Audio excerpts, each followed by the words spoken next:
추운데 이렇게 많이 와주셔서 감사합니다. 지금 이달의 시는 올해가 또 연말이고 간단하게 말씀을 드리면 2019년에 지금 11월 달에 퇴임하신 김상진 관장님하고 이제 저하고 이태구 시인들을 쭉 정리하고 자료를 모으는 작업을 하자 이렇게 해서 라티비움을 만들었습니다. 라티비움은 라이브러리, 도서관의 기능과 아카이브, 기록물이라는 기록관의 그 역할과 라티비움 같은 뮤지엄, 박물관, 그러니까 지금 우리가 보듯이 3층에 전시를 받죠. 자료를 모아서 또 기록하고 또 이렇게 실제 사람에게서 시세계와 강연을 듣고 또 이 부분들을 정리하고 보관하는 이런 일을 합니다. 그래서 2019년부터 지금까지 아까 3층에 들려보신 분들은 쭉 거기 했던 시인들이 있죠. 이태수, 이하석, 이기철 시인 2019년, 2020년에는 박정남, 문인수, 강인국, 이진영 선생, 2021년에는 송종규, 우석권, 이동순 시인, 22년에는 이문길, 김은중, 이규리 시인, 23년에는 배창한, 정숙, 하청호, 지금 원래 마지막 정화진 시인까지 지금까지 17곡을 모셨습니다. 그래서 지금 여기 용학 도서관에서 하는 이 작업은 굉장히 대구 신안에 중요한 일이라고 생각을 합니다. 그래서 원래 이달의 시인 마지막으로 하신 정화진 시인을 간단하게 소개하겠습니다. 정화진 시인은 1959년 경북 상주에서 태어났습니다. 그래서 제가 아까 공부를 봤는데 상주 우산리 이 시의 첫 번째 시집에 이 우산리 이쪽이 많이 나오는데 이 이야기들이 이 우산리는 바로 상주에 가면 우복 정경재 선생님이 많습니다. 우복 거기에는 지금 실제로 정경재 선생님의 15대 손님 정춘목 선생님이 살고 있죠. 정경재 선생님은 경상 감사도 지내셨고 대계와 서희 성명학파위원 남인 학자죠. 그러면서도 사위는 서인을 사위로 보기도 했습니다. 그 후에 시죠.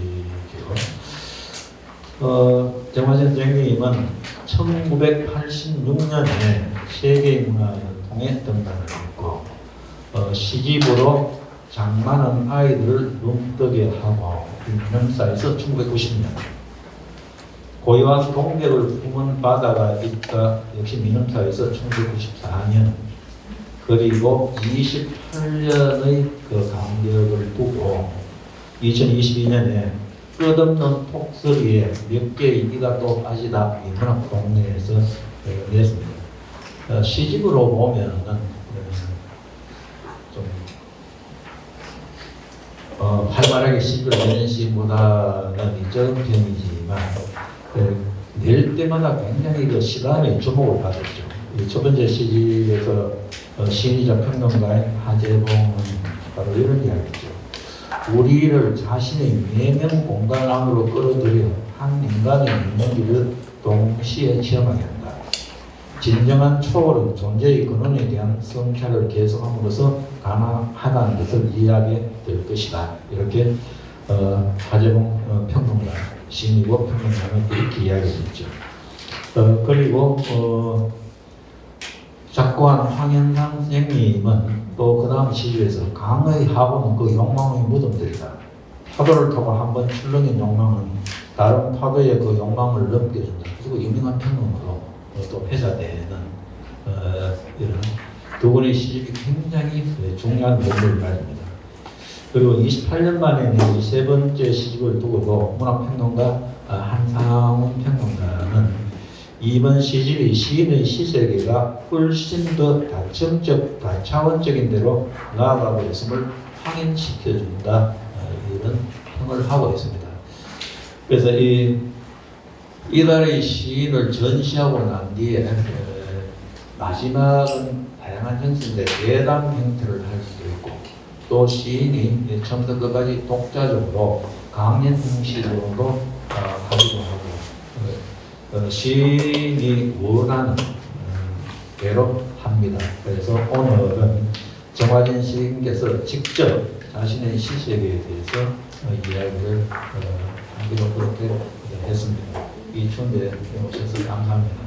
이 겨울에 정화진 시인의 시로 좀 더 따뜻해지면 좋겠습니다. 예, 감사합니다. 정화진 시인 소개.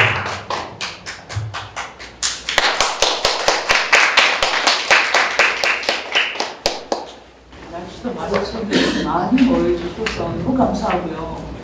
사실 면목이 없습니다. 그 시를 쓴다는 이유로 그냥 터 박혀 있기만 했지 바깥에 나와서 인상을 잘 모르는 이상한 존재가 아니었나라는 생각 때문에 이렇게 많은 시집이 온다거나 또 낯선 공간에서 많은 시인을 만나면 뭔가 구체의식이 늘 남아있을 것 같습니다. 오늘은 시를 얘기한다거나 인사도 하고 그동안 저에게 많은 시를 보내주신 시인들이 계시는데 무슨 시인이 응답이 없구나, 이 시는 죽은 거 아닌가. 네, 아무튼 이런 추운 날씨에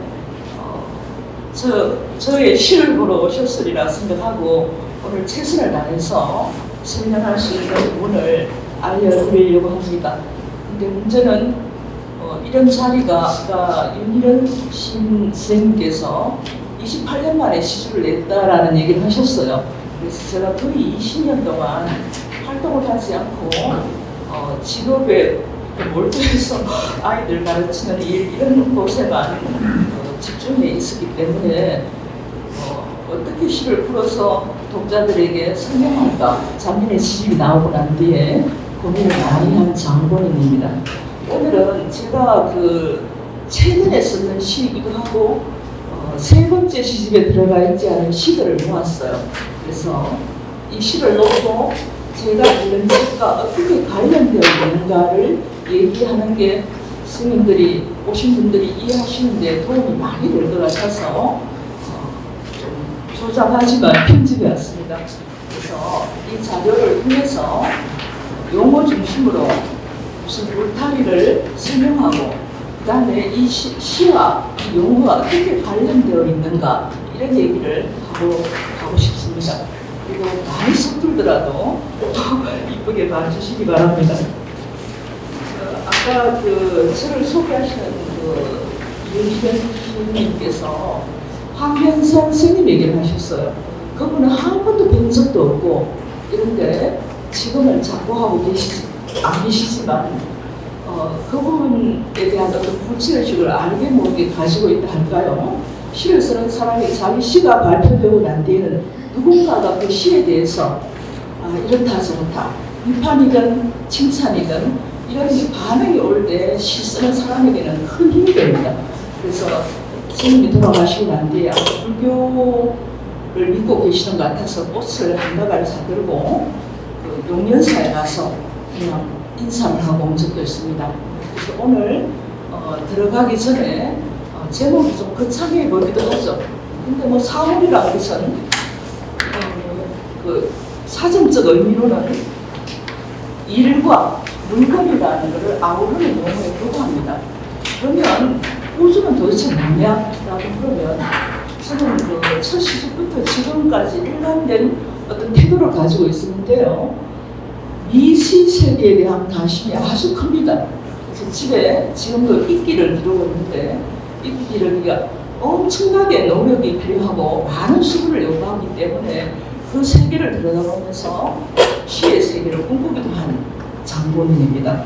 그래서 우주란 것은 아주 최소의 우주가 있는가 하면 다중우주 그 외에 엄청난 평행 우주가 있니 이런 우주에 대한 생각은 과학자가 아니고는 함부로 얘기하기 어려운 세계이기도 합니다. 그리고 오늘 제목에 중첩이란 말이 나와 있습니다. 이 중첩은 어떻게 접근하느냐에 따라서 의미가 굉장히 확대되기도 하고 복잡합니다. 그래서 제목을 먼저 도서관에 사서님께서 제목부터 주제부터 먼저 정하고 보내주세요. 그래서 야 어떻게 주제를 정하지 갑자기?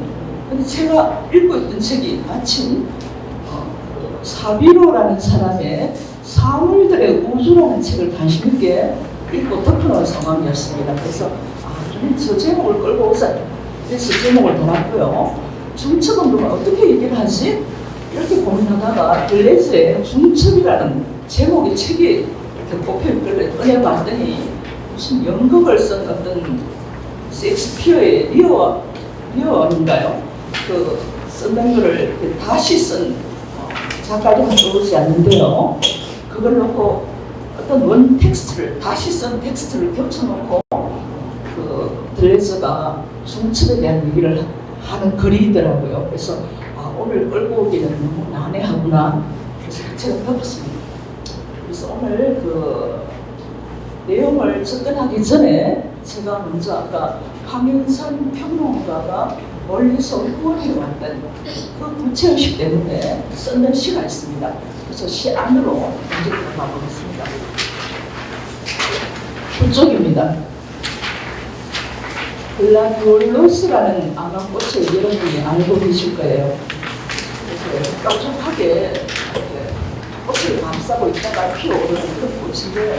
아마 제가 날카로운 칼을 들고 있는 것 같은 아마 첫 시집이 장난은 아이들을 문득에 하고라는 제목을 갖고 있지만 민영사에서 제목을 어떻게 정하실래요? 이렇게 칼이 학대된다고 해주세요. 지금 생각하면 좀 끔찍하게 하죠. 그래서 누구보다 이 제목이 더 좋겠군요라고 해서 단 제목이 첫 시집의 제목입니다. 그래서 제가 그 젊은 날에 결혼하지 않은 상황에서 주방을 많이 드나들면서 칼을 만지는 기회가 많지 않았죠. 근데 이게 뭐 약간 야행성이어서 서너 시까지 잠을 자지 않는다거나 이런 경우가 많았습니다. 그리고 바깥에 창가에 달이 떠 있기도 합니다. 그래서 그 초승달 5일째 초승달이 칼처럼 날카롭습니다. 그래서 그런 것들이 연계되어서 첫 시집의 어떤 출발점이 있었다 할까요? 그래서 오늘 그 글라디올로스는 뭐 누군가가 그 원어를 찾으니까 칼이라는 의미가 있다라고 하더라고요. 그래서 첫 시집이 떠올랐습니다. 오늘 글라디올로스는 많은 시집가스에 대한 관심과 아무런 그 반응이 없는 응답이 없는 시인에 대한 관심에 대한 어떤 보답이라 생각하시는데 이 속에는 아픈 저가 숨어 있는 것 같습니다. 먼저 시를 읽고 시작하겠습니다. 글라디올로스 암에 버틀을 바르고 밤을 응시하다. 저 어둠의 강을 건너왔을 때 누군가 빈 들판, 황무지 드문드문 풀숲에 꽃을 꽂아두고 갔었지. 미셀세르가 글라디올로스를 발언할 때 그것은 물의 식물이라 했었어. 사람들에게 다치거나 아플 때면 꽃잎 말아넣듯 자책하고 움츠러들는 내 모습처럼 뾰족한 입 속에 너라는 존재를 꼬깃꼬깃 구겨넣는 오래된 습관이 있었지. 핏물이 배어나오거나 상처가 든다면 가까운 이들에게 유독 가혹하게 굴었지. 오래된 습관, 알 수 없는 마음. 물소리가 들려오면 그제야 눈을 뜨고 먼 숲을 바라보던 너. 어둠은 너의 배경이 되고 너의 아픔을 위로했지만 빈 들판에 꽃을 꽂아두고 가던 이름 모를 사람들을 잊지 말아야 한단다. 글라디올로스는 물의 이름을 닮은 것도 같네. 그렇지? 물소리 쪽으로 조금씩 나아가던 내가 본 건 뭘까? 새털처럼 가벼워지고 싶은 마음, 아니면 둥실 구름, 솜털처럼 가벼운 존재, 존재의 공중부양, 아니면 조금씩 자라오르는 글라디올로스, 햇볕 아래 몽상, 뭐 그런 거였니? 헤르메스라는 글쓴 미셀세르라는 사람의 책을 굉장히 좋아합니다. 약간 물리학자이기도 하고 철학자이기도 한 사람인데요. 이 사람의 글을 읽으면 저는 시를 쓰기 위해서 또 철학책을 읽는 듯한 느낌을 받는 경우가 많은데요. 출렁거리고 꿈틀거리는 세계관에 그 사람의 문장에 매혹된다고 할까요? 그래서 아마 미셸 세르의 저작들을 굉장히 좋아했던 것 같습니다. 자, 그러면 다시 앞으로 가서 제가 오늘 그 제목에 썼던 중요한 용어들 중심으로 먼저 풀어놓고 시를 접근할까 합니다. 우리는 살면서 많은 사물들을 만나게 되겠죠. 이 사물이라는 것은 아까 스티븐 사비로라는 신유물론자의 책을 읽고 제목을 달게 되었다는 얘기를 했는데요. 신유물론이라는 것은 쉽게 얘기하면 이런 겁니다. 인간 중심주의의 세계관. 자, 이제 폐기할 때가 되었다. 모든 물질 안에는 움직임이 있고 인간과 비인간, 유령이든 아니든 비물질적인 것이든 아니든 모두가 동일한 움직임과 어떤 세계를 가지고 있다. 그래서 다시 보자. 그래서 인간 중심의 인류세가 얼마나 이 지구라는 땅을 파괴했는가, 이런 맥락에서 출발하는 새로운 사상의 흐름인데요. 아마 지금 고3들의 독해 시간에도 신유물론이라는 게 나온다나요? 그래서 한 10년, 15년 전부터 유행을 타는 어떤 사상의 흐름이기도 합니다. 제가 공부가 아직 얇아서 더 많은 공부를 해야만 그 개념을 명확하게 얘기할 수 있을 것 같습니다. 자, 그러면 제목에 있는 사물들은 그는 저에게는 무엇으로 비춰지느냐 구체화시켜서 말씀드리겠습니다. 글쓰기의 채소 사물들, 책장, 책, 그리고 A4 용지가 있습니다. 그 다음에 각종 노트는 제가 책 읽기를 끝내고 난 뒤에 기억하기 좋게 메모하는 습관이 있습니다. 페이지와 문장을. 그 다음에 연필. 저는 먼저 컴퓨터에다 글을 쓰는 경우보다 빈 종이나 노트에다가 사비연필을 씁니다. 사비연필은 그림을 그릴 때 필요한 도구이지만 아주 부드럽고 유연하게 나옵니다.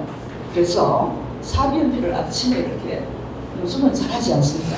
필통에다 10개 이상을 싹싹 깎아서 이렇게 꽂아줍니다. 글을 쓰기 위해서. 근데 원래는 글을 전혀 쓰지 않은 날들이 90%입니다. 그래서 이 연필이 나의 가장 기초적인 글쓰기 도구입니다. 그래서 연필은 나의 마음과 함께 움직이는 사물입니다. 그리고 읽은 책을 읽었는데 기억하지 잘 못합니다. 메모해두지 않으면. 그래서 또는 핸드폰에 이렇게 낯선 언어를 만날 때 거기 안에 있는 어학 사전이라든지 사전을 내려받아보고 찾아보기도 합니다. 그래서 이런 것들이 제가 접근하는 최소의 사물들입니다. 그게 없다면 글쓰기의 출발도 어려울 거라고 생각합니다. 그래서 사물에 대한 저의 입장에서 만나는 사물에 대한 얘기입니다. 그 다음에 두 번째, 우주라는 것은 아까도 얼핏 말씀을 드렸지만 최소 우주라는 것은 요즘 양자역학, 양자 컴퓨터까지 나온답니다. 그래서 양자역학을 제대로 이해하려면 엄청난 공부가 필요합니다. 그래서 양자는 햇빛의 입자라고 볼 수 있는데요. 관찰하니까 어디 통과를 해서 입자가 되기도 하고 파동이 되기도 하고 알 수 없다. 근데 관찰하지 않는 시점에서는 그게 뭔지 아무도 모른다. 관찰하니까 변하더라. 이런 얘기들이 많습니다. 그래서 최소 우주는 양자역학의 관점에서 본 파동, 진동, 입자, 주파수, 물방울 속의 빛, 장미꽃잎 위에 떨어지는 빗방울, 그 속에 우주가 들었다고 어떤 그 칼럼을 읽다가 글쓴이를 잊어버렸습니다. 근데 굉장히 한이가 오더라고요. 그 다음에 마음의 조각들. 이 마음의 조각은 다시 말씀을 드리면 글쓰는 행위자인 내가 연필의 움직임과 함께 움직입니다. 그래야지 글쓰기가 시작되겠죠. 그래서 지금은 인간의 의식, 관찰자, 양자역학에서 말하는 입자든 파동이든 파악하는 시선, 관점이 중요하다는 그런 맥락으로 미시세계를 접근하는 어떤 과학계의 흐름이 아주 강합니다. 그래서 이 결정되지 않은 미결정의 미시세계들이 하나의 최소 우주라고 저는 바라보고 있습니다. 아까도 있기를 들으면서 그 작은 식물의 세계에 관심이 있듯이 제가 오래전부터 아마 이 시색에 대한 관심이 집중되어 왔던 것 같습니다. 아마 글을 쓰지 않고 부모님들의 후원이 많았다면 물리학자가 되지 않았을까 이런 생각을 하며 합니다. 자, 그러면 이 우주라는 맥락에서 제 입장에서 바라보는 관점을 떠나서 제가 그 초기에 석작기에 열심히 읽었던 루보 로망 계열의 소설들이 있습니다. 이 소설은 기존의 소설의 반기를 들었다 할까요? 그래서 그 1985년에 클로드 시몬이라는 사람이 플랑드르 가는 길이라는 작품을 통해서 노벨 문학상을 받았습니다. 그래서 이 사람의 글을 읽다가 굉장히 충격을 받았습니다. 도대체 어떻게 이렇게 글이 가능하지? 그리고 미로에 그림을 놓고 사물들이라는 제목으로 그 그림 하나를 놓고 엄청나게 뭔가 글을 쓴 책이 제가 라퀴뷰의 그 루보로망 계열의 소설 몇 권을 갖다 놓으면서 제가 애독하던 책이어서 미치겠습니다. 그래서 이 루보로망은 그 알렌 로브그리에라는 엿보는 자라는 작품이 있습니다. 이 주인공은 시계 외판원입니다. 그래서 어떤 섬에 가서 오늘 500개를 팔아야지 이러면서 들어가서 그 내용은 이제 기억이 나지 않습니다. 근데 유독 남아있는 게 황폐한 골목길, 황토길. 그 다음에 집에는 어떤 통 속에 운동화끈, 무슨 끈들을 모읍니다. 그 끈들이 모아지면 무한대의 모양이 있죠, 그죠? 그런 모양을 이루는 끈들의 세계를 보여줍니다. 그래서 이 사람이 살인자인지 아닌지는 알 수 없는 애매한 소설인데요. 알렌 로브그리의 얘기를 하자면 기묘한 이야기인데 제가 불문학을 전공하긴 했지만 정상적인 대학을 다닌 건 아니겠죠. 그런데 이제 그때 당시에 습작기 때 습작에 그 어떤 많은 도움을 주신 이한석 스님이 계십니다. 이 자리에 있는 황명자 시인과 내일이 동지 8쪽을 넘은 날이네요. 쳐들어갔습니다. 그래서 스님한테 가서 보니까 본인이 앉아 계시는 뒤쪽에 질투라는 로버그리의 소설이 있더라고요. 보통 자기가 앉은 자리 뒤쪽에 책장에는 자기가 가장 애지중지하는 제목이 있을 수 있잖아요. 그래서 스님 책 좀 빌려주시죠. 근데 빌렸는지 안 빌렸는지 기억은 나지 않는데 그 뒤에 돌아와서 공무지우개라는 책을 사서 로버그리의 소설을 그때는 책이 귀한 시절에서 계대 뒤쪽에 가서 복사를 해서 다음에 읽은 적이 있습니다. 그래서 이 로버그리의 소설 속의 끈들의 세계도 하나의 우수라고 볼 수 있습니다. 그리고 조금 전에 말씀드린 그 루보 로망은 밑에 설명이 나옵니다만 새로운 서술 형식을 가지고 있고 환경이나 사물, 시간이 과거와 현재가 뒤집어진 시간들 그리고 공간이나 서술의 방식이 스토리텔링 중심이 아니라 그걸 벗어나는 다른 방식의 소설 양식을 띱니다. 그래서 세계대전이 끝나고 5, 60년대에 쓰여진 소설이 우리나라에 나오면 80년대에 번역되기 시작한 것 같습니다. 그래서 저희가 접근할 수 있었던 것 같고요. 그 다음에 저희 집에는 길거리 길고양이를 저희 집에 큰아이가 대학 1학년 때 데리고 와서 엄마 좀 길러보자고 하더라고요. 도저히 안 됩니다. 내가 바꾸기도 하고 그런데 그 고양이가 지금 14년째 저희 집에 있게 됐습니다. 얘가 늘 제가 신고 나오는 짤막한 스타킹을 말아놓으면 그걸 공놀이를 해요. 그래서 또는 딸아이가 머리를 묶는 끈을 가지고 공놀이를 하더라고요. 그래서 쟤는 혹시 축구 선수 안 했을까? 라면서 그 동글동글하고 신축성 있는 어떤 물건을 좋아하는 고양이의 우수가 제 눈에 들어오게 됐습니다.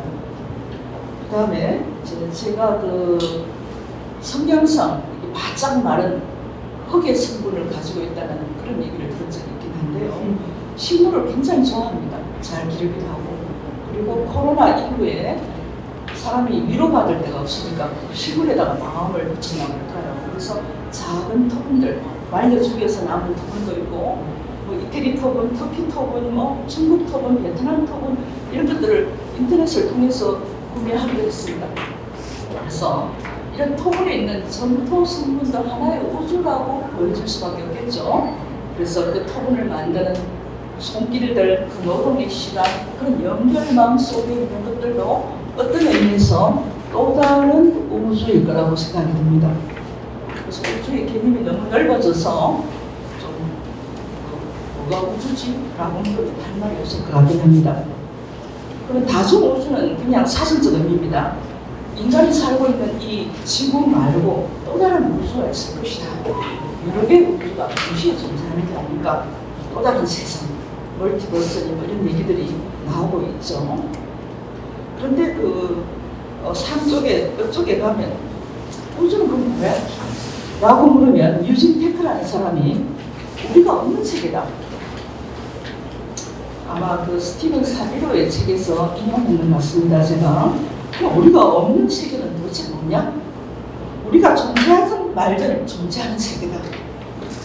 알 수 없죠. 불투명한 우주라고 말할 수 있겠죠. 그래서 우리 자신의 관심과 타협할 수 없고 그 관심으로부터도 제외된 어떤 세계, 여기에 대해서 우리가 고사해봐야 되지 않겠나라고 묻는 질문인 것 같습니다. 그 다음에 알프레드 노우스 화이트헤드라는 사람은 가정과 실제라는 책을 쓰는 사람인데요. 그 책이 너무 두꺼워서 비싼 책을 한번 사놓고 지 책을 언제 읽나 이러다가 아마 다음 해에는 읽게 될 것 같습니다. 그래서 이 화이트헤드는 우주란 정교하게 연결된 총체, 총하다라고 말하기까지 했습니다. 그러면 그 인간이 나와 우주의 관계를 실을 쓰는 나의 관점이다 시작해서 실을 쓰는 나의 관점, 어머니의 나의 관점, 직장인으로서 나의 관점이 아니고 실을 쓰는 나의 관점으로 접근한다면 도대체 나는 우주와 인간의 관계에 내가 어떤 역할에 어떤 자리에 놓여 있는가를 질문할 수밖에 없습니다.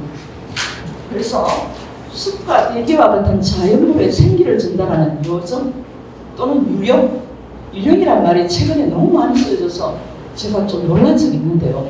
젊은 친구들이 시안에서 왜 유령을 이렇게 대책 없이 많이 쓰고 있지? 유행어더라고요. 그래서 유령처럼 태양과 바람과 행성의 움직임을 느끼는 우주적 존재로서의 나라고 보는 겁니다. 그러면 키노시 모턴이라는 생태학자가 있는데요. 이 사람도 유령에 대한 얘기를 인간 중심의 세계에서 빠져나와서 비물질적인 세계의 유령의 세계를 관심을 가져보세요라고 주장하는 글을 많이 썼습니다. 인류라는 책입니다. 거기서 이렇게 말하고 있습니다.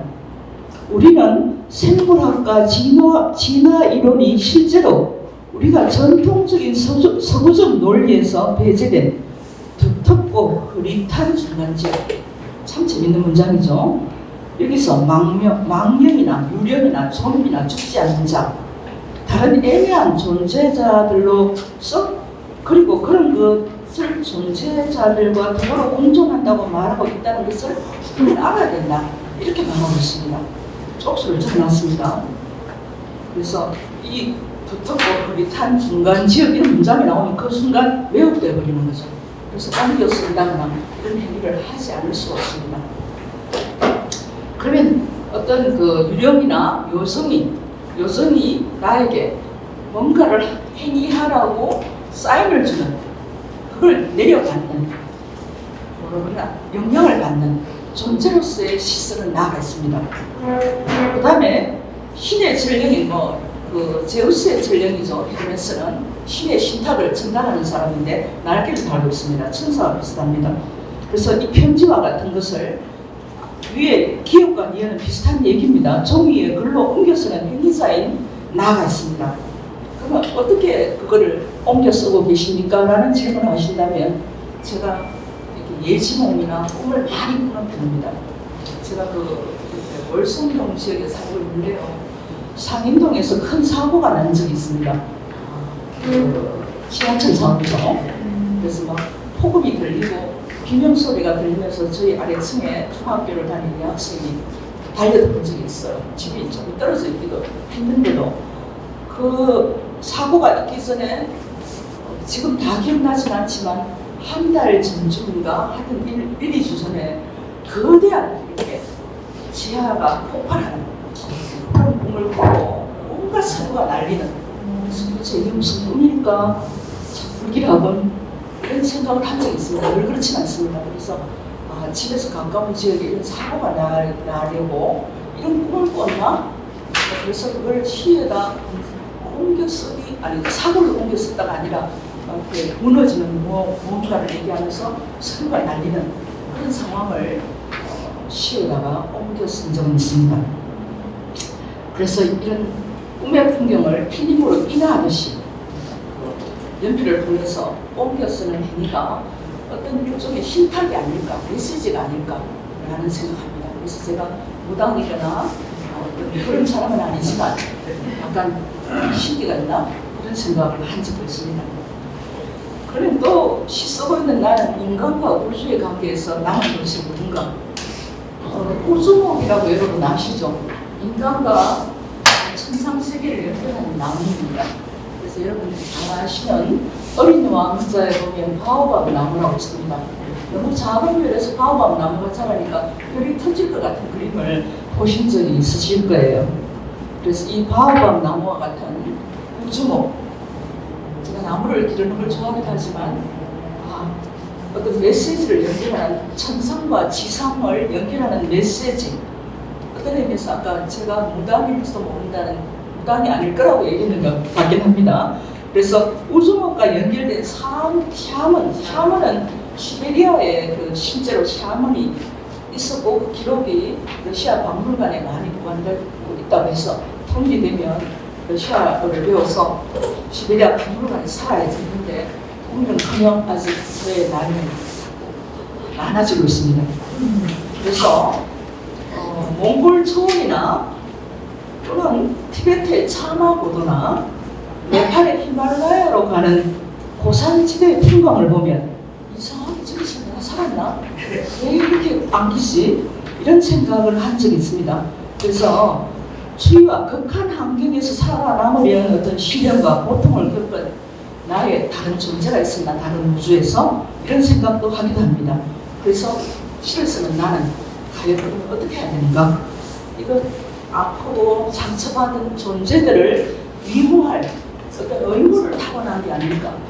라는 생각을 많이 해왔습니다. 그래서 인간과 우주와 나의 관계는 그런 한 세 가지로 묶어서 전달자 입장이다, 메시지를.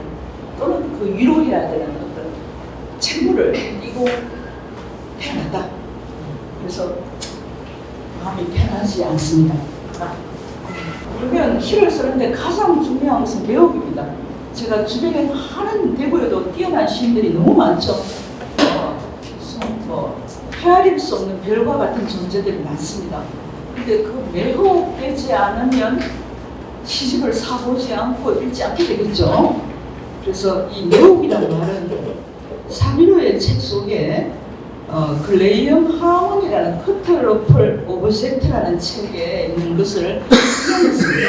그래서 서술어는 제 임의로 좀 바꿨습니다. 매혹이란 터져나오는 사물의 희감이랍니다. 그렇겠죠? 사람이 막 빛나는 사람은 아우라가 있죠.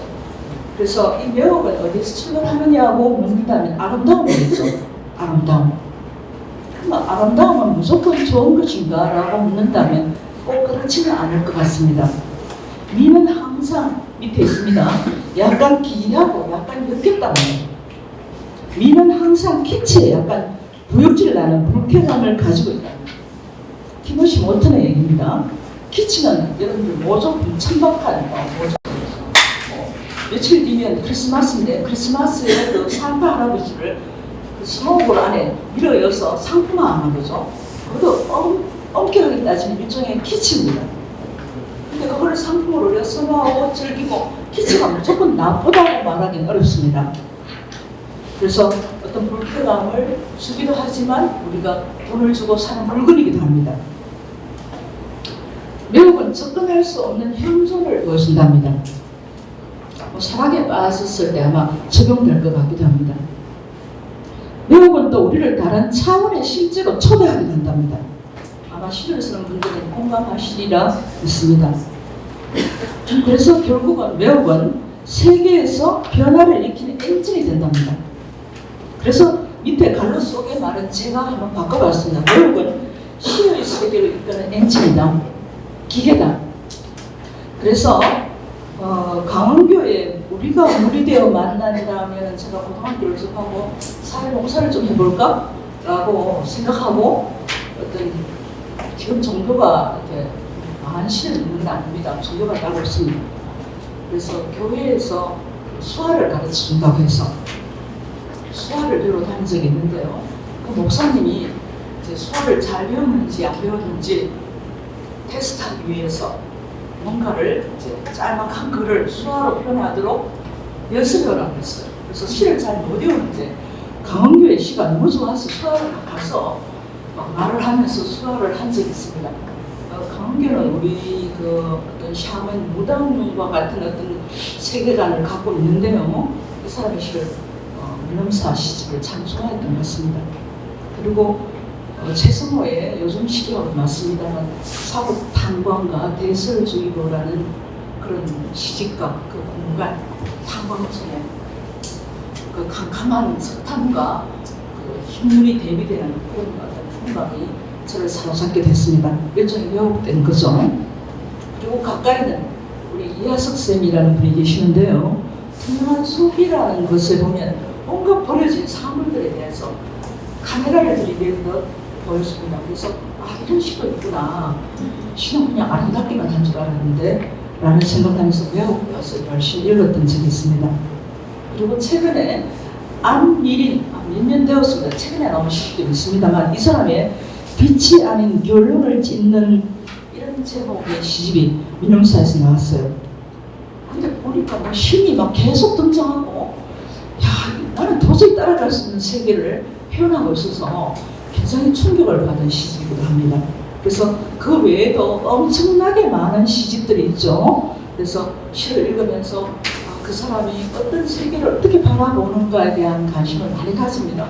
그런데 이제 바쁘다 보니까 책이 쌓여만 가고 이렇게 못 읽게 되는 시도 간간히 있어서 마음이 좀 아프기도 합니다. 그래서 이런 시집들이 나를 시의 세계로 이끈 기계이기도 하고 엔진이기도 합니다. 그 초달점은 아름다움이라는 맥락, 아름다움 미추와 숭고가 함께 있겠죠. 그런데 이 외국의 시집들 덕분에 아직도 시를 놓지 않고 들고 있는 것 같습니다. 중첩은 조금 이따가 제가 시 한 편을 통해서 다시 접근할 수 있도록 하겠습니다. 그러면 이거는 결론에 가까운 얘기인데요. 조르주 아감벤이라는 그 철학자를 굉장히 좋아합니다. 그래서 그 팬데믹 이후의 시란 무엇인가에 대해서 생각하지 않을 수 없습니다. 팬데믹이 지나간 지가 조금 되었는데도 우리는 한 5년 정도의 세월을 잃어버린 게 아닐까라는 생각을 아직도 가지고 있습니다. 그러면 이런 시기에 시란 도대체 뭐지?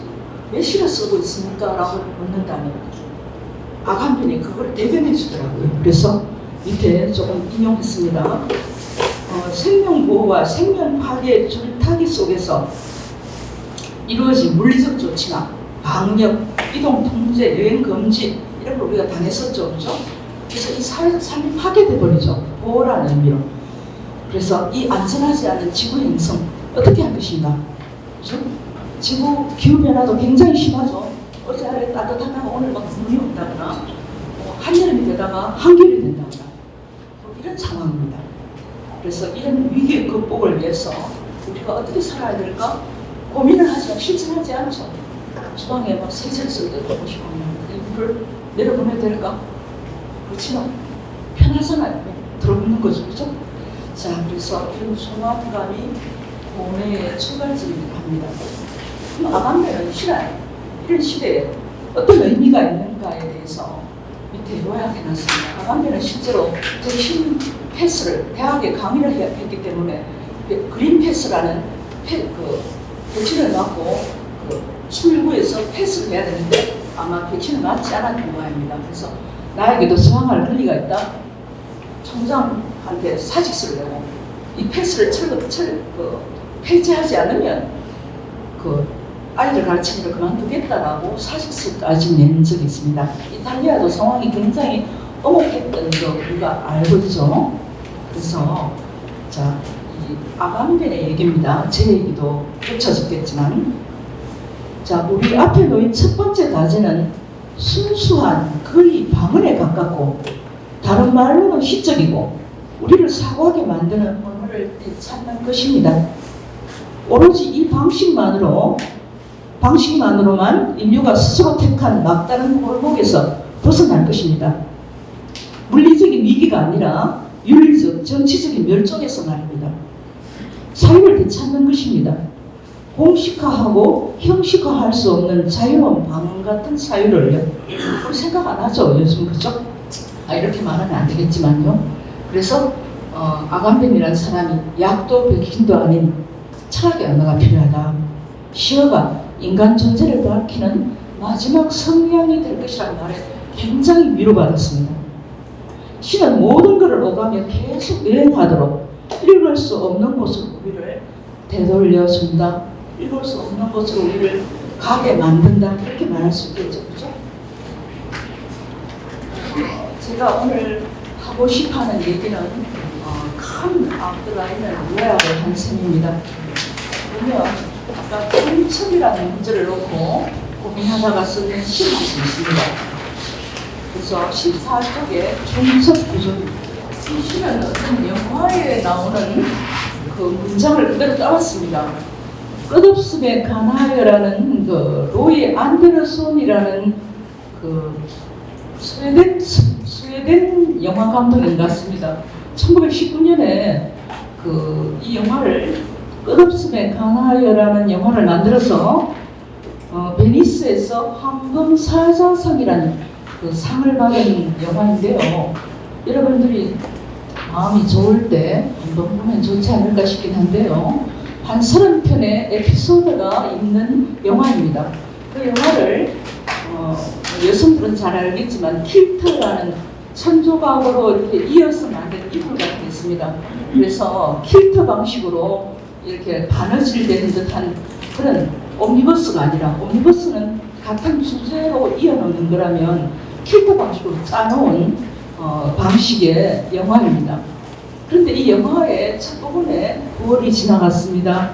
한 남자를 보았습니다. 한 여자를 보았습니다. 이런 문장으로 그 에피소드와 에피소드를 꿰매놓습니다. 그래서 그 문장이 너무 좋아서 우리가 흔히 만나는 문장인데 영화에서 엄청난 역할을 합니다. 그래서 이 로이 안데르손이라는 감독은 예술은 절망에 저항하기 위한 도구라고 말한 적이 있습니다. 그래서 이런 말들도 굉장히 재밌는 말이고 자극이 심하고 매혹적이죠.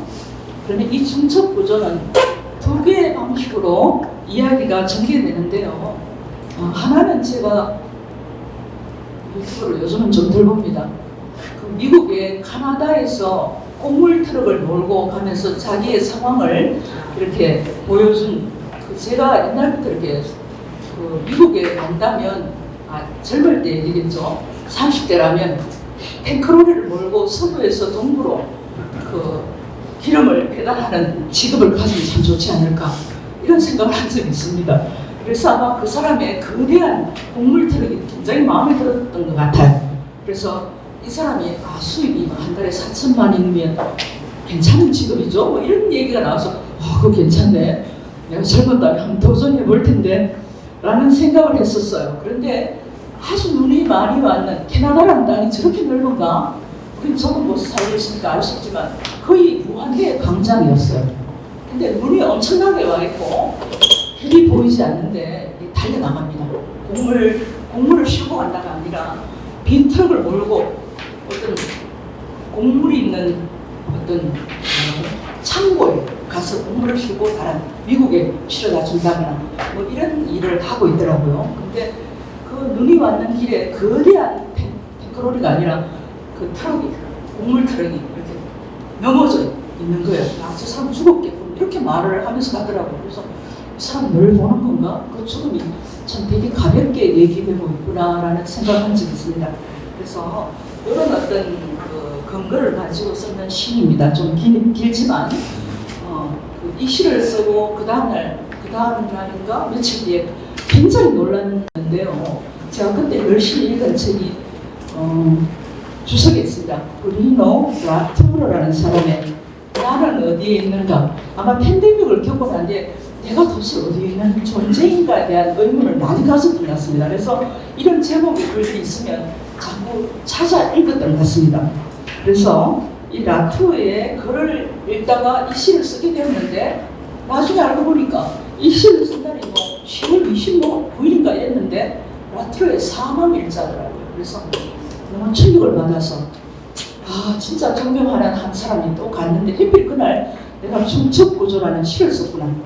그래서 이상한 제의식에 사로잡히게 됐습니다. 그래서 한번 읽어보겠습니다. 9월은 지나갔습니다. 한 남자를 보았어요. 한 아이를 보았습니다. 한 늙은 남자를 보았습니다. 9월은 지나갔습니다. 한 여자가 상반도로를 지나가고 있었습니다. 아이의 손을 잡고 지나갔습니다. 여기는 자성이 가까운 고속도로입니다. 투명한 사람들이라고 생각하자 그들은 그림자처럼 차량 앞을 통과해 사라졌습니다. 피로도가 높은 날이었어요. 검은 파도 항구에서 오래 서 있었던 날입니다. 차량의 뒷자리엔 생애의 끝자락에 있는 한 남자가 아내와 앉아 있었습니다. 그들이 바다 여행에 시간을 함께 했습니다. 오늘은 지름길을 놓치고 말았어요. 군의 경계 지역을 지나가고 있었어요. 1차선만 있는 산간 지역이었습니다. 곧 눈이 뿌릴 듯 어두운 도로입니다. 상향등을 켰습니다. 적층한 지대가 선명하게 드러났습니다. 새로 난 고속도로에 성별을 알 수 없는 투명하고도 검은 한 무리의 사람들이 도로를 횡단하고 있었습니다. 그들은 누구일까요? 눈을 비벼보았습니다. 적층한 지대가 선명하게 보이는 도로 확장 공사 중 공간이었습니다. 제가 본 건 유령이겠죠? 자, 9월은 지나갔습니다. 한 남자를 보았습니다. 곡물 트럭을 운송하는 트럭커였습니다. 며칠을 달려도 끝이 없는 길을 갑니다. 국경을 지나 대륙을 횡단하고 있습니다. 피 묻은 고기 몇 점이 흰 접시 위에 말라붙어 있습니다. 어제 먹은 육류에 채였나 봅니다. 수입이 좋아서 할 만한 일이라고 자랑합니다. 한 남자를 보았어요. 국경 지역을 지나가고 있습니다. 변경 요새 지역입니다. 그는 시간의 중첩 구조 위를 달려나가고 있습니다. 금은 판석을 자르는 채석장도 지나갑니다. 강물질과 시든 양상추 겹쳐진 시큼한 내음이 차량 안을 맴돕니다. 지평선이 보이지 않습니다. 무한대의 강장, 대륙의 이름입니다. 적층한 지대를 지나서 대륙의 강장으로 나아가고 있습니다. 길은 끝이 없습니다. 대륙의 동서부를 횡단하는 트럭커이고 싶었던 때가 있었습니다. 한 남자를 보았습니다. 빛이 오고 가는 행성의 끝까지 그는 누구를 위해 곡물 트럭을 몰고 나아가고 있는 걸까요? 폭설이 내리고 있습니다. 눈길 위에 누워있는 트럭들 움직임이 없습니다. 누군가는 생을 마친 듯 합니다. 한 남자를 보았어요.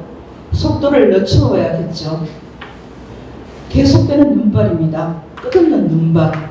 지평선이 보이지 않습니다. 눈을 비벼봅니다. 저녁의 곡식 창고에 도착할 시간입니다. 그는 내일도 이토록 끝없는 길을 곡물 트럭을 몰고 대륙을 횡단하겠죠. 계속 나아가야 하는 길을, 끝없는 길을, 그 변경 요새 지역을 우리는 알 수 없습니다. 그래서 라투는 이 요새 지역을 지날 때 안전장구를 해야 된다, 이런 얘기를 하고 있습니다. 그래서 이때 주석을 참고해 주시기 바랍니다. 그러면 제가 드릴 말씀은 다 드린 것 같고요. 시를 천천히 남아있는 시들을 읽으면서 여러분께 질문도 받고 접근해 보도록 하겠습니다. 제가 나무 그리는 것도 좋아하고 나무의 성격을 가지고 사람 참 좋아하는 것 같습니다.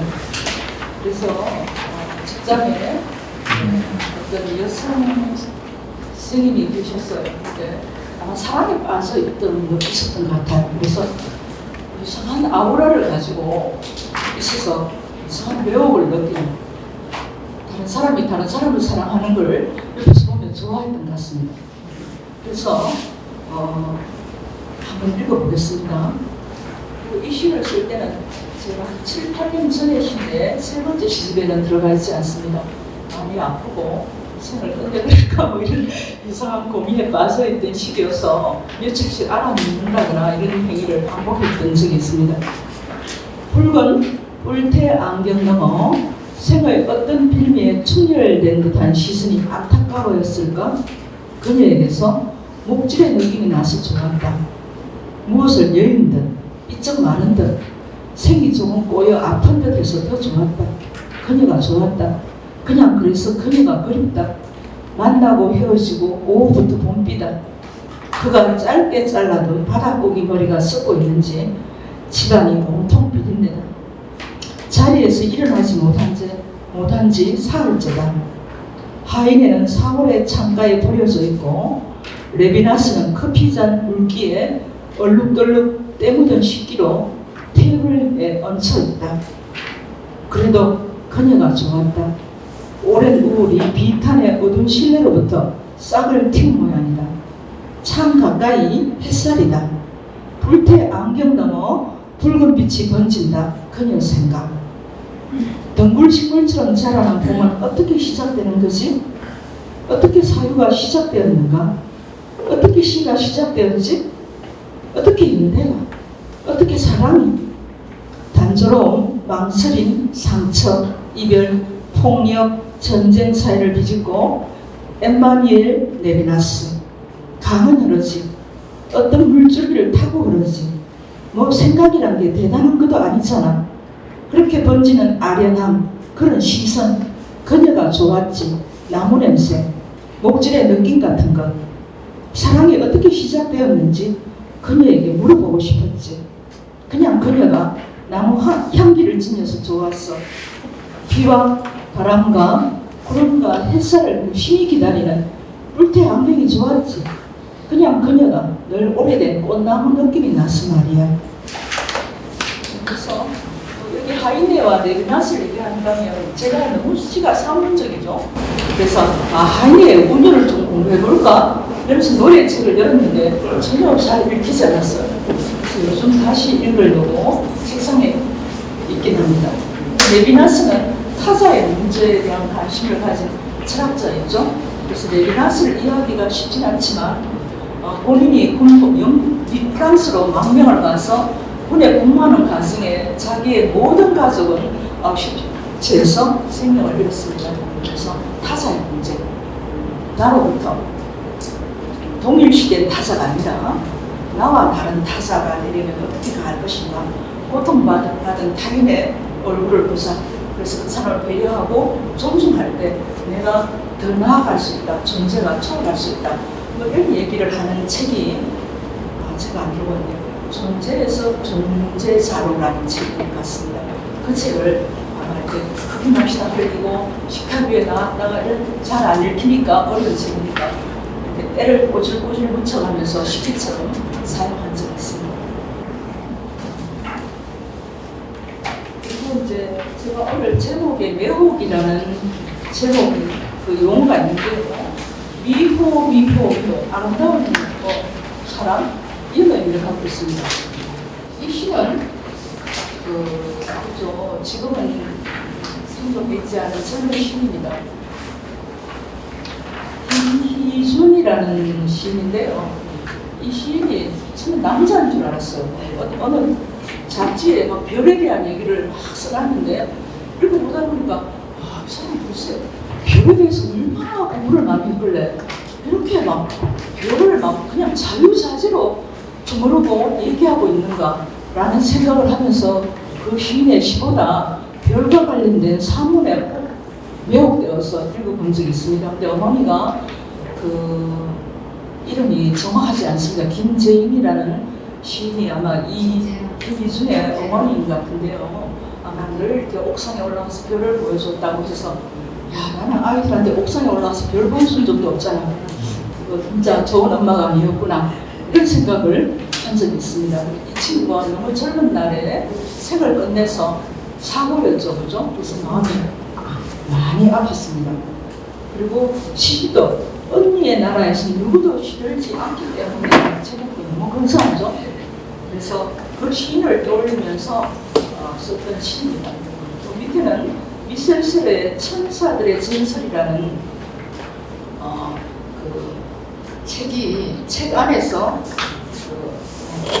중요한 용어를 인용해서 이 글을 쓰게 되었던 것 같습니다. 천천히 낭송이라 생각하지 마시고 그냥 책 읽는다고 생각해 주십시오. 미호 미호 부르는 소리, 한 번도 만난 적이 없는 너는 누구니? 하물며 문자나 메일을 주고받은 적도 없는데 양치하러 그 문을 밀었을 때 미호 미호라고 너를 부르는 소리가 들렸어. 건조한 날씨와 피폐한 시간을 열고 도시 외곽 인터체인지를 빠져나갈 때 차창 밖에서 또는 옛 공항의 로비에서 어린 소녀였던 너와 문득 스친 걸까? 교차로를 건너며 분홍 여행자 가방을 들어 올릴 때 살짝 미호미호. 우리는 찬탄과 검열 사이를 끊임없이 오고 간 거니 이 문장은 인용 문장입니다. 너는 수직으로 물결을 자르고 말의 새싹을 심고 있었지. 미호미호. 투명 날개를 달고 사이와 사이의 텃밭을 날아다니는 너는 나를 지나 교차로를 지나 이명으로 오고 간 거니? 그래, 반대의 언어가 필요했구나. 투명한 정오 한옥 속에서 나를 불러온 거니? 미호. 그녀가 다녀간 사이로 투명 날개 한 벌, 미호 인형이 들렸지. 그래서 김희순이라는 작가를 수능하며 썼다라고 생각하시면 좀 쉬울 것 같습니다. 제가 좀 따뜻한 글을 못 쓰는 좀 이상한 쾌감이 있습니다. 근데 16쪽에 사쿠라 너의 향기로는 우리를 조금 이끌어주지 않을까라는 생각입니다. 어슐리 K 르기가 제가 SF 소설을 참 많이 읽은 건 아니지만 좋아하는 편입니다. 타르코프스키의 솔라리스라는 영화를 보신 분도 있겠지만 제가 20대 때 카톨릭 회관에 검은 줄을 흐르는 화면에서 타르코프스키의 영화를 보고 그냥 약간 쇼킹해서 돌아온 적이 있습니다. 그게 미국에서 아마 한 번 더 비교했는 건 그렇죠. 그래서 그 영화 이야기를 아이를 막 놀래키기 위해서 막 수업할 때 써먹기도 했습니다. 오늘 칼로 손에 잡혔는데 금방 붙었어. 이 사람 외계인일까 아닐까? 이런 식으로. 네. 그러면 자, 사쿠라는 물 속에서도 꽃이 피고 나뭇잎이 나오기 전에 아주 이런 봄에 피는 꽃인데 컵을 거꾸로 해놓은 듯한 예쁜 꽃들 다양한 색깔이 있는 꽃입니다.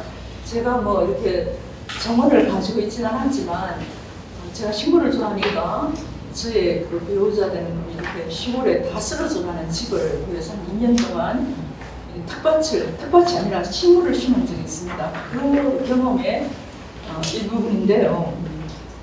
어슐러 K 르긴이라는 사람이 한영의 도시라는 글을 좀 때늦게 읽고 이 사람이 1929년생이고 6, 70년대 SF 소설을 이런 걸 쓰다니 와 대단한 사람이야. 어떻게 이 미래를 이렇게 바라보고 소설을 썼지? 이런 생각을 하면서 그 한영의 도시라는 소설의 주인공이 라마렌입니다. 라마렌인데 외계인입니다. 등장할 때 발가벗고 초음만 가지고 등장합니다. 그리고 인간의 말을 이해하지 못합니다. 그리고 인간의 지구라는 땅은 인간이 어떤 외계 종족에 의해서 퇴출되어서 어디 숲에 이렇게 나지막한 움막에 사는 그런 상황이 이 소설의 출발점입니다. 그래서 인간의 언어를 배우고 이상한 도시, 그 지배족이 있는 도시에 가면 그 마음까지 다 읽어내는 유리의 그 도시였습니다. 그래서 이 라마렌이 외계에서 와서 지구라는 공간에서 엄청난 충격을 받고 돌아가기를 꿈꾸는 뭐 그런 소설이라고 볼 수 있습니다. 그 소설 속에 다른 외계의 행성에 두고 온 안의 생각을 하는 부분입니다. 그래서 읽어보겠습니다.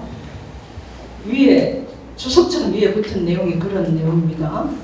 1000개의 작은 은사슬이 달린 가운을 입은 검은 머리카락에 눈빛 눈에 아드리스를 떠올려 그 부질없는 그리움을 걷어내려 했다. 오래전에 아주 오래전에 라말렌이 겪은 무시무시한 한순간의 우주 비행 동안 그녀는 삶을 견뎌내고 늙고 죽었다. 우주의 시간과 지구의 시간이 다르죠. 그래서 이 라말렌의 부인이 아드리스인데 아드리스가 남편을 기다리고 기다려도 돌아오지 않으니까 장생을 끝냈다 뭐 이런 내용인데 가슴이 찢미게 아팠습니다. 자, 그럼 밑에 내용은 이게 어떤 단초가 되어서 쓴 시입니다. 겨울 혹한 가뭄이 지속되다 문틈에 낀 몇 마리 지네의 사체를 주워버리다 커튼 사이로 다른 행성에서 온 초록눈의 사내를 본 듯했지만 소설의 주인공이었을 뿐 국원을 신고 봄을 기다리는 자의 물뿌리기에 이끼가 돋고 덩덩굴 초록이끼라 불리어지던 너는 식물 집사의 겨울음으로 유리 어항 안에서 누렇게 뜬 채 습도가 없는 겨울 몸을 웅크렸어. 그래도 용기를 내고 있는 거였어. 흙길을 걸어 벚나무 군락 덩치에 엉겨있는 지어유 녹색 벨벳을 만져보는 봄과 여름 사이 겨울에 핀 노랑어리 연꽃들이 폐쇄된 도시의 외곽 유수지 천변에 해맑다 노랗다 어지럽다 희뿌옇다 서늘하곤 피고 있었어. 천개의 은사슬이 나붓기듯 버드나무 수목의 봄은 작은 새들의 부리로 잎새로 반짝였어. 쓸쓸함과 자폐와 불안과 무력함 사이로 최선을 다했지만 우리는 삶을 견뎌내고 늙어가고 죽어가겠지. 잊었던 들의 사포라는 향기를 부어올리고 있어. 너는 이런 인간의 삶이 크게 보이니 새물딱처럼 쓰게 웃기만 할 거니 너의 보랏빛 봄이 보는 생애들에 대해 말해주겠니? 사포란, 너를 인터뷰해야겠구나. 봄과 여름 사이 너의 향기로 뜰과 마을과 도시의 우리들 메마른 마음들을 들어 올려봐 주겠니? 그래서 이 사포라는 우리가 그 세제에 뭐 쓰는데 그런 향기는 아니에요. 그래서 굉장히 예쁜 꽃이고 실제로 맡으면 다르겠죠. 시가 몇 편 남았고요. 최근에 한기석이라는 사람이 시를 찾아서라는 시집을 잘 안 보내주는 분인데 한 분이 왔더라고요. 그래서 이 시를 찾아서라는 시를 읽고 마무리할 예정이고요. 남아있는 시가 두세 편 있습니다. 그래서 자, 아스파라거스입니다. 아스파라거스는 실제로 여러분들이 사용한 적이 많을 거예요. 그래서 마네라는 사람의 아스파라거스라는 그림이 굉장히 유명한 그림인데요. 마네라는 사람의 연도는 지금 떠오르지 않고요. 올렌피오라는 그 어떤 창조 그림을 그렸는데 그 그림이 바깥에 관객 보는 자의 시선을 깨뜨려 본다는 의미에서 그 그림이 좀 유명해지기도 했습니다. 근데 마네가 아마 화가였기 때문에 그림을 팔았겠죠, 그죠? 그래서 아스파라거스 단을 한 단을 이렇게 외국인들 많이 사용하나 봅니다. 한 단을 그림으로 그려서 돈을 받고 팔았는데 그 사는 사람이 돈을 많이 줬답니다. 원하는 가격보다. 그래서 이제 미안하니까 아스파라거스가 이렇게 다 상한 듯한 아스파라거스 하나를 그려서 다시 선물로 줬다. 근데 제가 본 그림은 그 하나 시들은 아스파라거스 그림입니다. 근데 이거는 최근에 쓰는 그림입니다. 가장 이 글 안에서 최근 작입니다. 그래서 우리가 분단 국가이기도 하지만 우크라이나 전쟁이나 최근에 이스라엘과 하마스 간의 전쟁 이런 걸 겪으면서 가슴 아팠던 시간들이 많았는데요. 그거를 이 아스파라거스에 빗대어서 표현한 시입니다. 일주일째다.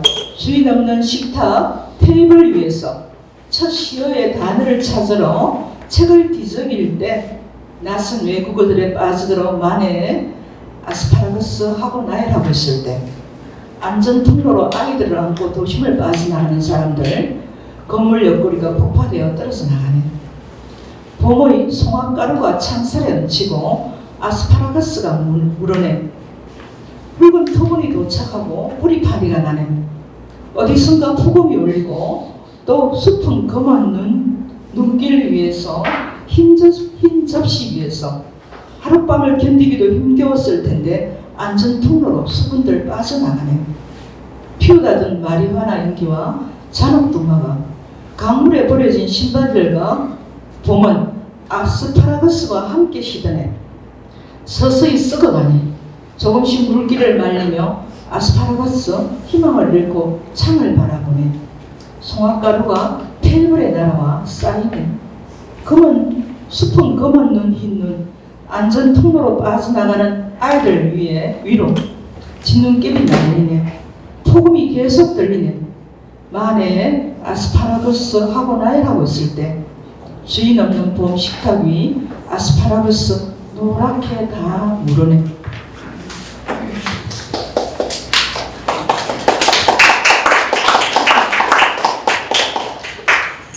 오늘 추운 날씨에 오신 많은 분들에게 차 한 잔을 대접해야 될 텐데요.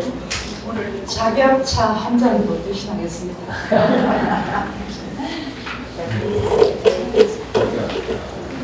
우리가 젊은 날이든 아니면 올해는 노년의 시간을 가진 아픔의 시간, 성장의 시간이 되겠습니다. 저도 자녀들이 있어서 그걸 지켜보는 과정에 마음이 아팠던 적이 많습니다.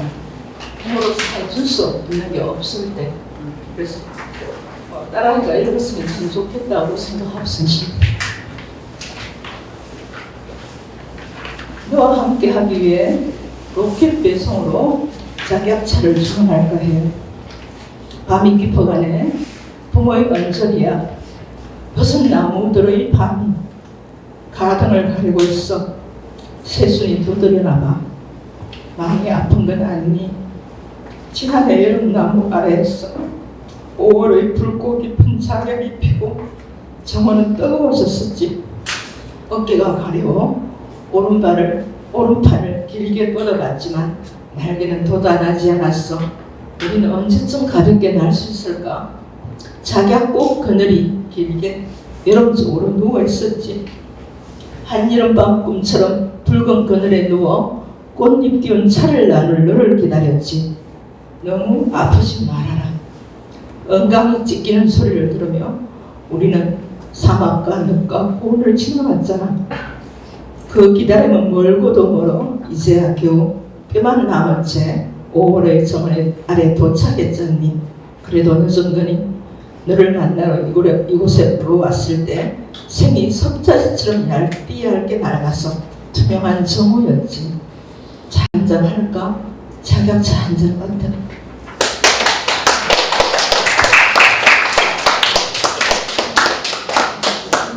마지막 시간 여러분들 집에 가서 읽어보시기 바랍니다. 왜냐하면 이건 첫 시집에 있는 시고 오늘 제가 제목으로 달았는 사물이나 정책이나 또는 매혹과 균이라는 연결되어 있는 양자 역할이 뭐니 이런 것들을 이 시가 대변해주고 있는 게 아닐까. 어린 날에 그 냇가에 노란 모래를 들여다보면서 썼던 시입니다. 그래서 햇빛이 물에 부딪혀서 이 꺾이는 과정을 좀 묘사한 시이기도 합니다. 그래서 이 양자 역학 너무 어렵게 생각하지 말자.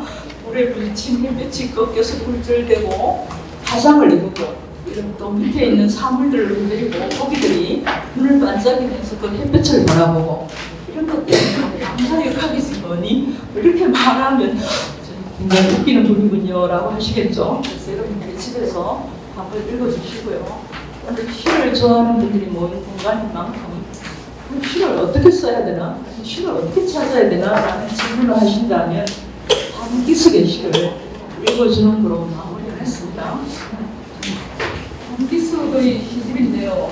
꽃은 모든 꽃은 예언이다라고 했습니다. 그래서 제목도 좀 근사하죠? 시를 찾아서 어떻게 생긴 선물입니까? 원숭이라 하려니 털이 없고 꼬리가 없다. 기린이라 하려니 목이 짧고 온몸이 눈이고 뱀이라 하니 혀가 없다. 개라 하니 이마에 뿌리도 닿고 중이라 하니 장발에 연불도 모르는 장미고 땅속을 흐르는 물이라 하니 태고의 하늘이고 너라 하려니 세상 가장 우둔한 자로다. 어찌해야 합니까? 악을 만나면 악의 뱃속에 살고 귀신을 만나면 귀신과 즐거이 동침하고 사자를 만나면 사자를 타고 놀고 낙타를 만나면 온몸 부서 사막이 되어라. 지렁이를 만나면 어찌합니까? 성전이 절하라. 개통을 만나면 어찌합니까? 야긴이 먹어라. 잣두를 만나면 어찌합니까? 내 목을 잘라버려라. 감사하시죠? 감사합니다. 아까 말씀하셨듯이 강연 자체도 수식도 없고 담백하게 이렇게 듣는 동안에 같이 동시에 그 세계에 몰입하고 사색하고 시의 본질을 생각하는 그 과정이 너무 좋았죠. 네. 이 라키 배움이 추구하고 있는 이렇게 다양한 시인들을 만나면 지금 17분을 모셨으면 17명이 다 다릅니다. 그렇죠? 그런 걸 경험함으로써 또 시를 쓰시는 분은 그 중에서 참고하고 또 내게 맞는 걸 찾기도 하고 그렇게 하는 겁니다. 오늘 너무 좋죠? 네. 이 시의 열기로 따뜻했습니다. 예, 마치겠습니다. 감사합니다.